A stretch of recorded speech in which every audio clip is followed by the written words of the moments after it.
আসসালামু আলাইকুম। দূরে কিংবা কাছে যারা আমাদের আজকের অনুষ্ঠানটি দেখছেন আপনাদের সবাইকে স্বাগত জানাচ্ছি। সাথে আছে আমি খালেদ চৌধুরী। আপনারা জানেন আমাদের অনুষ্ঠানটির নাম হচ্ছে learn English with Khaled Chowdhury. আজকে আমরা তার পঞ্চম পর্ব উপস্থাপন করতে যাচ্ছি। আজকের পর্বে আমরা দেখব কিছু কমন ইংলিশ এক্সপ্রেশনস, বিশেষ করে যেগুলো ট্রাভেলিং করতে আমাদের প্রয়োজন হয়। দেশের বাইরে যখন আমরা ট্রাভেলিং করতে যাই, ইংলিশ স্পিকিং এনভায়রনমেন্টে ট্রাভেলিং করতে গেলে আমাদের কিছু ইংলিশ এক্সপ্রেশন ব্যবহার করতে হয়। সেইগুলো নিয়ে আজকের অনুষ্ঠানটি আমরা সাজিয়েছি।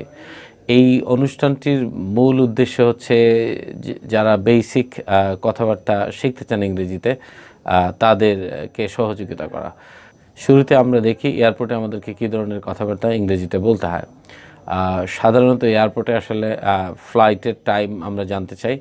তো সেই ক্ষেত্রে আমরা যেটা বলতে চাই যে আমার ফ্লাইটটা কখন, তাহলে সেই ক্ষেত্রে আমরা যে এক্সপ্রেশনটি ব্যবহার করি আপনার মনিটরে দেখতে পাচ্ছেন, what time is my flight, what time is my flight. এবং নিশ্চয়ই তার আগে আমরা এক্সকিউজ মি বলবো এবং যাকে জিজ্ঞেস করব তার উদ্দেশ্যে এক্সকিউজ মি বলার পরেই আমরা এই এক্সপ্রেশনটি বলতে পারি, what time is my flight. এছাড়াও আসলে আমরা এয়ারপোর্টে আরও কিছু কথাবার্তা বলে থাকি। সেটা হচ্ছে যে আমার গেটটি কোথায়, রেস্টরুমটি কোথায়, বা ওয়াশরুমটি কোথায়, বা টয়লেটটি কোথায়, এরকম এক্সপ্রেশন আমাদের বলতে হয়। তো সেই ক্ষেত্রে আমরা মনিটরে একটি মডেল দেখতে পাচ্ছি, where is dot dot dot dot দেয়া আছে, মানে ওয়্যার ইজ। এরপরে আমরা যে জায়গাটার খুঁজতেছি বা যে জিনিসটা খুঁজতেছি সেটা বলে দেবো।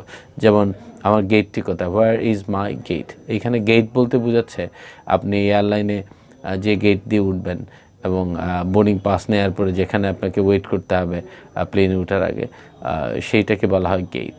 তাহলে হোয়ার ইজ মাই গেট। আপনি এছাড়া বলতে পারেন where is the restroom. Restroom মানে হচ্ছে কেউ বলেন ওয়াশরুম, কেউ বলেন টয়লেট। আপনি বলতে পারেন হোয়ার ইজ দ্য রেস্টরুম বা হোয়ার ইজ দ্য ওয়াশরুম। এছাড়াও আমরা এয়ারপোর্টে ভিতরে আমরা অনেক সময় অনেক কিছু আমরা সবগুলো থেকে কিনতে চাই। অনেক আপনি কোন জিনিসটা চান সেটাকে পলাইটলি বলার উপায় হচ্ছে I would like. I would like বলে আপনি যে জিনিসটা চাচ্ছেন সেটা বলে দেবেন। সেক্ষেত্রে আমরা এই মডেলটি ব্যবহার করতে পারি, আই উড লাইক। মনে করেন আপনি একটা পানির বোতল চাচ্ছেন, সেক্ষেত্রে বলতে পারেন I would like a water bottle. একটা ম্যাগাজিন চাচ্ছেন, I would like the magazine, আমি ম্যাগাজিনটা চাই। এটা আমরা এই এক্সপ্রেশনটির সাহায্যে আমরা এই কথাবার্তাগুলো বলতে পারি। আবার আমরা যদি দাম জিজ্ঞেস করি তাহলে বলতে পারি how much is dot dot dot dot. একটা মডেল দেখতে পাচ্ছি, তারা হাউ মাচ, তারপরে ইজ, তারপরে যে জিনিসটার দাম জানতে চাই সেটা। যেমন যদি বলি এই পানির বোতলটির দাম কত, হাউ মাচ ইজ, তারপরে এই পানির বোতল, this water bottle, how much is this water bottle. অথবা এই ম্যাগাজিনটির দাম কত, হাউ মাচ ইজ, তারপরে এই ম্যাগাজিন ইংরেজি হচ্ছে দিস ম্যাগাজিন। এরপরে আমরা যদি প্লেনে আরোহণ করি তাহলে প্লেনে আমরা এয়ার হোস্ট যারা থাকেন তাদেরকে আমরা জিজ্ঞেস করতে পারি, বা কেবিন ক্রু হিসেবে যারা থাকেন তাদেরকে টাইম জিজ্ঞেস করতে পারি, হোয়াট টাইম ইজ ইট, সময়টা কত, হোয়াট টাইম ইজ ইট। আবার মনে করেন কোনো কিছু যদি খাওয়ার ইচ্ছা হয়, যে ড্রিঙ্ক পান করার ইচ্ছা অথবা খাওয়ার ইচ্ছা, তাইলে আমরা যে এক্সপ্রেশনটি ব্যবহার করতে পারি সেটা হচ্ছে, খুব পলাইটলি যেটা বলতে পারি সেটা হচ্ছে, can I have something to drink. আপনি যদি কিছু খেতে চান তাহলে কি বলবেন, can I have something to eat, মানে আমাকে কি খাওয়ার কিছু দেওয়া যাবে, বা can I have something to drink. তাহলে এই এক্সপ্রেশনটির সাহায্যে আমরা এই সিচুয়েশনে আমরা ইংরেজি কথা বলতে পারছি। বিমান থেকে নামার পরে আমরা যখন ইমিগ্রেশন ফেস করি তখন ইমিগ্রেশন অফিসার আমাদেরকে জিজ্ঞেস করেন যে আপনি অনেক কিছু কোয়েশ্চেন করে থাকেন, সেগুলোর উত্তরে আমাদেরকে ইংরেজি বলতে হয় যে আপনি কতদিন থাকবেন। সেই ক্ষেত্রে আমরা তো বলতে চাচ্ছি যে আমি এখানে 30 দিন থাকবো, তাহলে আমি থাকবো আইল বি হিয়ার ফর, যে কদিন থাকতে চাই আইল বি হিয়ার ফর 30 days।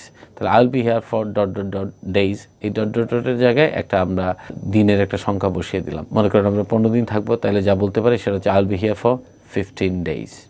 আমাকে যদি রিজন জিজ্ঞেস করে কেন এখানে আসছেন, তা আমিও তো আমার কোনো রিলেটিভ এখানে থাকছে, আমি হয়তো আমার কোনো ফ্যামিলি মেম্বাররা এখানে আছেন, ওনাকে দেখতে যাচ্ছি, তাহলে সেক্ষেত্রে বলবো I am visiting my family, I am visiting my family.